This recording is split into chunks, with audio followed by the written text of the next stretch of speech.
Buenas noches, bienvenidos a Serenity Markets. Les habla Juan Esteve.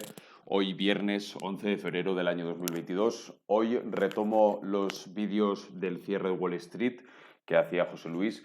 Una parte porque me lo habéis pedido muchísima gente. La verdad es que no lo esperaba que hubiera tantísimas peticiones, con lo cual, pues, por una parte me halaga también de poder mostraros estos vídeos. También os digo que no sé si lo voy a poder hacer todas las noches. Voy a intentarlo. De todas formas, si queréis, como lo voy a publicar, lo van a publicar también en Serenity Markets, igual que han hecho hoy, yo lo voy a estar publicando también en mi Twitter, por si queréis seguirme y así sabéis o tenéis más constancia del día que voy a poder publicar el vídeo y el día que no voy a poder publicarlo. Entonces, este es mi Twitter, JuanEsteve, y aquí iré poniendo, pues eso, si algún día no puedo hacerlo o algún día lo voy a hacer alguna grabación especial, como es el caso de hoy, pues por lo menos para que estéis al tanto. Bueno, volvemos o vamos a ver cómo está el mercado, cómo ha sido el cierre, cómo ha sido la sesión de hoy en Estados Unidos. La apertura esta mañana, si habéis visto el vídeo de apertura a las 3:30, la apertura la teníamos en positivo, como habréis visto, como digo en el vídeo, en este mediodía, a media hora española, pero tenemos a las vistas, lo digo a las vistas porque son las 10 menos cuarto cuando estoy grabando este vídeo, y tenemos a las vistas otro cierre en rojo en Estados Unidos, sobre todo por la tensión cada vez más posible, una más posible invasión en Rusia. Esta tarde el asesor de Seguridad Nacional de Estados Unidos, Sullivan, ha dicho que estamos en medio de una ventana en la que una invasión en Rusia en Ucrania podía comenzar en cualquier momento.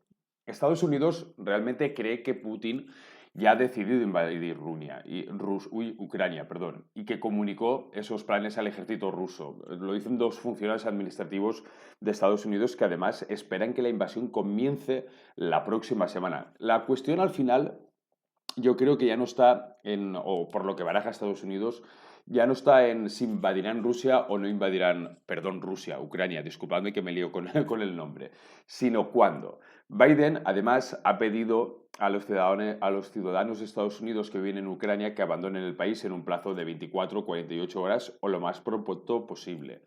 Ha enviado más tropas a Europa. Lo que he leído también en Reuters esta tarde es que incluso ya se habla de cómo va a ser la invasión en Ucrania, que en un primer momento será un ataque aéreo. No sé, eso ya quizás son demasiadas especulaciones o quizá lo tienen muy claro en Estados Unidos cómo va a ser. La cuestión es que si Rusia toma represalias contra las posibles sanciones de Estados Unidos, la Casa Blanca también advierte que la industria de chips que diversifique su cadena. Esto justamente lo he puesto también en un tuit esta tarde. Vamos a ver, lo tengo por aquí. Aquí está, la Casa Blanca le dice a la industria de chips que se preparen para las interrupciones del suministro ruso. Está advirtiendo a la industria de chips que diversifiquen su cadena de suministro en caso de que Rusia tome represalias contra las amenazas de restricciones a las exportaciones de Estados Unidos, bloqueando el acceso a materiales clave. Quiero decir con esto que Rusia ya tiene las decisiones tomadas, básicamente él sabrá muy bien por dónde va a tirar, Estados Unidos también, pero al final, ¿cómo va a influir esto en los mercados? Bien, estamos viendo, si nos vamos ya, no voy a hablar del cierre de Europa porque ya ha hablado José Luis esta mañana, el cierre de esta tarde con él, pero en Estados Unidos tenemos unas caídas del menos 3,04%, el menos 3% en el Nasdaq. La mayoría de los principales índices sectoriales, de los 11 principales índices sectoriales del S&P 500, hoy han caído, encabezados, como veis, por la tecnología, el consumo discrecional, también con pérdidas de más de un 2% cada uno. El índice del sector energético ha subido un 2%, también alcanzando el petróleo máximo de 7 años. Esto es importante porque ese es un sector que también debemos de tener muy en el foco. ¿Por qué digo esto? Porque lógicamente si existe esa invasión o cuando existe esa invasión, yo prefiero decir si existe, no vamos a no vamos a darlo por hecho todavía. Si existe, lógicamente la parte del petróleo, la parte del gas, de todos los suministros se van a ver muy afectados en cuanto al precio. No tenemos más que ver, si os fijáis en todo el recuadro, está todo en rojo y si nos vamos a las materias primas subiendo un 3,47%. Por aquí tenemos también los futuros del gas natural subiendo un 0,63, los futuros del crudo subiendo un 4,03. Tenemos todas las materias primas subiendo. Lógicamente, eso va a afectar al suministro en Europa. Quizá a España no le pueda afectar tanto porque el suministro nosotros nos viene desde Argelia, pero a los países del norte va a afectar de una manera muy importante.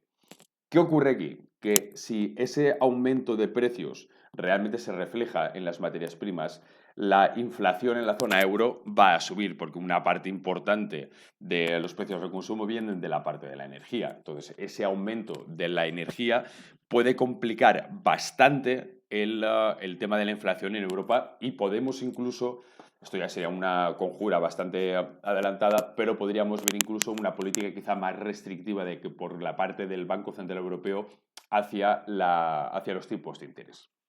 Pero, mirad, volvemos al IBEX 35. Si nos vamos al gráfico, aquí lo tenía en 1 hora, pero lo voy a poner más a 30 minutos, porque quería mostraros una cosa que es bastante interesante de ver. Mirad, si nos vamos el viernes, aquí más o menos teníamos el viernes, aquí a la apertura más o menos teníamos una línea verde, una vela verde, perdón, pero la cotización ha ido descendiendo, pero cuando se han empezado a conocer los datos que estaba dando ya la Casa Blanca, que estaban dando desde Washington, de que daban ya por hecho esa invasión de Rusia a Ucrania, que la daban por hecho y que simplemente les faltaba saber cuándo iba a ocurrir, las velas en rojo han descendido de una manera importante. Si recordáis el vídeo que hemos hablado que he hecho esta mañana, marcábamos un soporte importante en los 14.475, más o menos ese soporte, justo con esa noticia, lo ha perdido de una manera muy, muy importante y nos hemos ido pues a los niveles que estamos ahora de cotización, cayendo más de un 3%. En el caso del SP, caída de un 1,74%, ha ocurrido exactamente los mismos. Si nos vamos a la noticia, más o menos, fijaros, estaría por aquí, a las 7:30, sí que hemos visto un descenso muy brusco de todas las cotizaciones de todos los índices. Con lo cual, los soportes y las resistencias que habíamos comentado esta mañana con esta noticia, pues prácticamente se han ido todas al traste. ¿Qué referencias buscar ahora? Bueno, al final esto lo que genera en el mercado es una incertidumbre muy grande y la incertidumbre genera miedo y el miedo para las bolsas pues ya sabemos que no es un buen compañero y genera una volatilidad bastante elevada. Con lo cual no sería de extrañar que de cara a la semana que viene viéramos un mercado incluso más volátil que le hemos visto durante estas últimas jornadas, durante estas últimas sesiones que hemos visto caídas realmente importantes en algunos momentos. Con lo cual, voy a volver al gráfico de 1 hora. Si nos fijáramos o si buscáramos alguna referencia clara, quizá nos tendríamos que ir a unas sesiones un poquito más largas para buscar algunas referencias más largas de cara a lo que os comentaba anteriormente. Buscar una referencia en cuanto a una volatilidad bastante más elevada. Si eso ocurre, si realmente ocurre esa invasión en Ucrania, es lógico pensar que también va a haber una mayor volatilidad en el mercado. Con lo cual, si la hay o no la hay, al final yo creo que lo que podemos tener durante esta próxima semana, como digo anteriormente, es una volatilidad bastante más grande. Por lo tanto, aquí vemos un soporte bastante más alejado de lo que estábamos comentando estas últimas sesiones en 4.302, pero quizá esa sería la referencia ahora más claro en cuanto a soporte si esa volatilidad se instala en el mercado y ese temor vuelve a las andadas. E incluso si perdiéramos ese soporte, buscaríamos otro soporte en los 4.162 en el caso del SP500. Si nos vamos si nos vamos al Nasdaq 100 y vemos otra vez el gráfico, también en un día, vemos como ese soporte que también comentábamos lo ha perdido de una manera bastante clara y no tendríamos un soporte claro quizá hasta los 12.995. Claro, aquí ya nos estaríamos yendo a niveles de mayo del 2021. Y ya por ser quizá demasiado negativo, tendríamos aquí un nivel en 9.700, un soporte, pero aquí ya nos iríamos a precios del año 2020, a febrero del año 2020. Pero repito, la volatilidad que se está instalada ahora en el mercado, es lógico pensar que esa volatilidad Si existe esa situación, repito que al final yo no tengo una bola de cristal y no sé si va a ocurrir o no va a ocurrir, pero si ocurriera esa situación de una posible invasión, o cuándo va a ocurrir esa invasión, sí que tendríamos que tener en cuenta esa volatilidad y quizá las soportes y las resistencias oblicuas también serían una buena señal si al final esa volatilidad desembocara, incluso en lugar de unas caídas en bolsa, en un mercado lateral. Entonces sí que podríamos ver esos soportes y esas resistencias oblicuas marcándonos un trayecto en el cual llegaríamos hasta un mercado más lateral. Perdón. En el caso del Dow Jones lo tenemos en caídas de un 1,34%. También comentábamos este soporte de los 34.770. Parece que ahora está instalado justo en ese punto. ¿Cómo evolucionará el lunes? Bueno, también tendremos que ver cómo va evolucionando el mercado o cómo van evolucionando las tensiones geopolíticas durante este fin de semana para intentar ver la apertura que tenemos el lunes, que lo comentaré también en el vídeo de apertura de Wall Street y José Luis lo comentará en el vídeo de apertura de Europa sobre las 8:30, hora española. Si volvemos a las materias primas, que creo que también es interesante tenerlo en cuenta. Ah, por cierto, perdonad, en la encuesta de la Universidad de Michigan, que comentaba este mediodía, que la tendríamos hoy, ha mostrado que la confianza del consumidor estadounidense cayó a un nivel más bajo en más de una década, a principios de febrero, también debido, en cierta parte, a las expectativas de que la inflación continuará aumentando a corto plazo. Eso yo creo que más o menos está clara. Pero, claro, al final esa inflación también puede afectar mucho esas tensiones geopolíticas si al final ocurren. Puede afectar muchísimo también, o puede afectar quizá en menor grado, pero afectará, lógicamente, a la inflación de Estados Unidos. Con lo cual, volveremos a ver una política monetaria cambiante. Si ya esta mañana hacía una pequeña broma de cuáles eran las apuestas, de cómo podía ir evolucionando la situación, las subidas de tipos, que se iban a hacer 5, 7, ahora quizá esa incertidumbre es todavía más grande. ¿Por qué? Pues precisamente por lo que os decía anteriormente en el vídeo. Los precios de las materias primas van a aumentar y el precio de la energía, lógicamente, es un valor que influye muchísimo en el índice de precios al consumo. Por lo tanto, pueden irse otra vez al traste todas las quinielas que habían hasta ahora en las subidas de tipos, en las veces que van a subir tipos, en todo. Otro gráfico que os quería enseñar y que también refleja bastante bien cuál ha sido el impacto de esa noticia es el gráfico del oro. Si recordáis, hemos estado comentando durante todos estos días que la barrera psicológica de los 1800 era una barrera psicológica muy importante. Hemos comentado en el vídeo de esta mañana, voy a volverme a una hora, que teníamos la referencia de las medias móviles de 20 y de 50 sesiones, que iban a ser muy interesantes de ver cómo las cubría o cuál iba a ser el movimiento si las conseguía batir en el gráfico de una hora. Pero os vuelvo a mostrar el gráfico de 30 minutos porque fijaros, incluso si podemos apurarlo muchísimo más.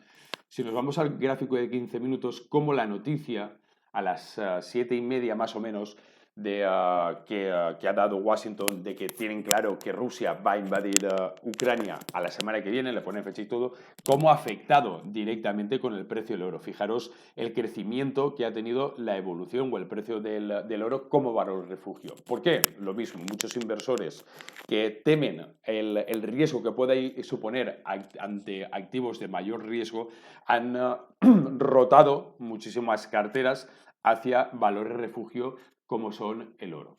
Por otra parte, si vemos también y nos vamos a la parte del petróleo, ocurre exactamente lo mismo. Si vemos ese gráfico, vemos también cómo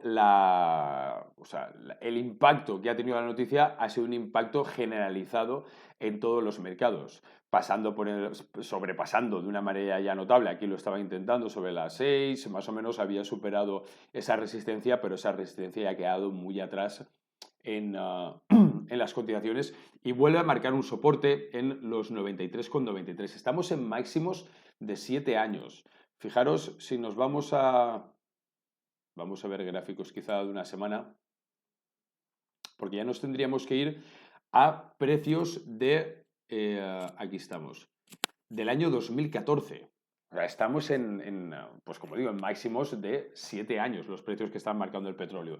Y las estimaciones, si recordáis como os dije también creo que fue la semana pasada en los vídeos, había casas de inversión que ya vaticinaban que si esa inversión llegaba a término, el precio del petróleo podía dispararse perfectamente a los $120. Y si vemos también aquí con esas... Perdón, que lo he acercado sin querer. Si vemos esos soportes y esas resistencias oblicuas, quizá tendría sentido esos precios de los 120, incluso los 110. Los 110 sería la resistencia más cercana, o sea, muy cerca de esos máximos que marcaban diferentes casas de análisis que podría llegar el precio del petróleo, o incluso nos podríamos ir a precios ya todavía más elevados y marcar máximos de 126 o incluso de 142 si llegara el caso. Pero bueno, lo que tenemos claro es que el precio del petróleo y del gas es un valor que va a ir aumentando el precio porque es una situación estratégica muy clara y Rusia lo tiene también muy claro. Fijaros que una de las partes o una de las sanciones que quieren ponerles a Rusia precisamente ese es el de cortar el gasoducto que viene a Europa. Y Rusia ya dijo ayer que muy bien, que perfecto, que ellos tienen que venderle el gas, que esos son a sus amigos chinos. Con lo cual a Rusia no le importa en cierto grado esas sanciones que le puedan poner, o también es un farol que se está echando. Cualquiera de las dos cosas puede ser totalmente probable. Pero bueno, tenemos también las criptomonedas cayendo un 2,71 el Bitcoin, el Ethereum un 5,14. También la inestabilidad se ha marcado en las criptomonedas, pero repito, yo creo que al final el foco yo por lo menos lo tengo muy puesto y lógicamente será lo que influye en los mercados durante esta semana próxima, que es esas tensiones geopolíticas entre Rusia y Ucrania. A ver cómo desemboca todo esto, si finalmente se hace, y vigilar mucho, como os digo, el impacto. Fijaros que he querido mostraros los gráficos en esas velas para que vierais, como ya sabéis, el impacto que tiene en el mercado, lógicamente, todas estas noticias. Pero al final, yo creo que la inestabilidad, el miedo, la incertidumbre es algo que se está apoderando cada vez más del mercado, por una parte por las tensiones, como digo, geopolíticas, por otra parte por la inflación que tenemos en Estados Unidos y en Europa, y al final esa incertidumbre lo que genera es muchísima volatilidad. También es cierto que el índice de volatilidad del CBOE, que es conocido o se conoce también en parte como el indicador del miedo de Wall Street, también ha seguido subiendo por si alguna sesión consecutiva ha alcanzado sus niveles más altos desde enero, precisamente por lo que os digo, por esa inestabilidad, precisamente por ese miedo, y esa volatilidad es algo que tenemos que vigilar, creo, bastante durante esta semana. Bueno, eso es todo por hoy. Si os gusta el vídeo este de cierre, pues por favor hacedmelo saber con me gustas o con comentarios, precisamente para ver si realmente os encaja, si os gusta, pues yo puedo, no tengo ningún problema en intentar hacerlo todos los días que pueda, voy a intentar que sean los máximos posibles. Pero claro, también quiero, os voy a ser sinceros, quiero ver si tiene aceptación, no tenéis aceptación, si os gusta, no os gusta. Si os gusta, yo encantado de la vida de poder hacerlo, porque es algo que me gusta y que creo que es interesante. Bueno, no os molesto más, pasad buen fin de semana. Nos vemos, nos escuchamos el lunes y comentaremos, lógicamente, como he dicho, José Luis en la apertura de Europa, yo en la apertura de Wall Street, cómo va evolucionando el mercado y qué noticias tenemos durante este fin de semana. Pasad buen fin de semana, cuidaros, hasta luego.